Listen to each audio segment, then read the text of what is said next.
نور مقدم کے والدین نے دعا زہرا کے والدین کے لیے خصوصی پیغام جاری کیا ہے۔ ایک یوٹیوبر کو انٹرویو دیتے ہوئے نور مقدم کے والدین نے دعا زہرا کے والد مہدی علی کاظمی اور والدہ کے لیے خصوصی پیغام جاری کیا، جس میں انہوں نے کہا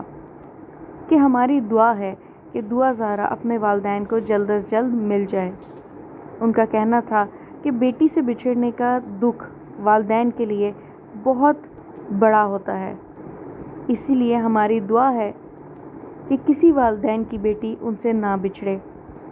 انہوں نے یہ بھی کہا کہ دعا زہرا کے والدین جس ثابت قدمی سے کیس کو لڑ رہے ہیں، ہماری دعا ہے کہ وہ اس کیس کو جیت جائے اور ان کی بیٹی ان کے پاس واپس آ جائے۔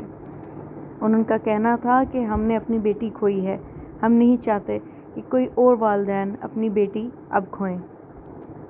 دعا زہرا کیس کے بارے میں آپ کو مزید اپڈیٹ کرتے چلتے ہیں۔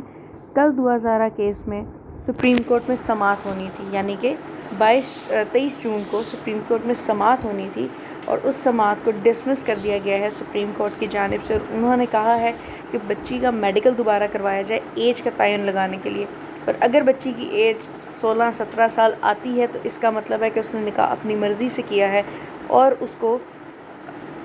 اپنے نکاح میں رہنے کا پورا اختیار حاصل ہے۔ دعا زہرا کے والد ہم دیکھ رہے ہیں کہ اب اپریل سے لے کے ابھی تک بیٹھے نہیں ہیں، وہ کنٹینیوسلی محنت کر رہے ہیں اپنی بیٹی کو واپس لانے کے لیے، وہ اسٹرگل کر رہے ہیں، وہ شاید ہی کسی ایک دن بھی وہ سکون سے بیٹھے ہوں۔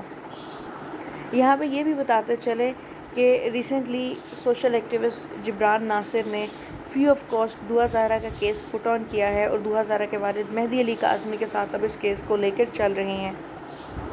یہاں پہ میں ایک یہ چیز مینشن کرتے جاؤں کہ بہت سے سوشل میڈیا کے کیمپینز چل پڑی تھی جنہوں نے کہا تھا کہ فائنینشلی سپورٹ کرے مہدی علی کاظمی کو اس کیس میں، تو دعا زہرا کی جو والدہ ہیں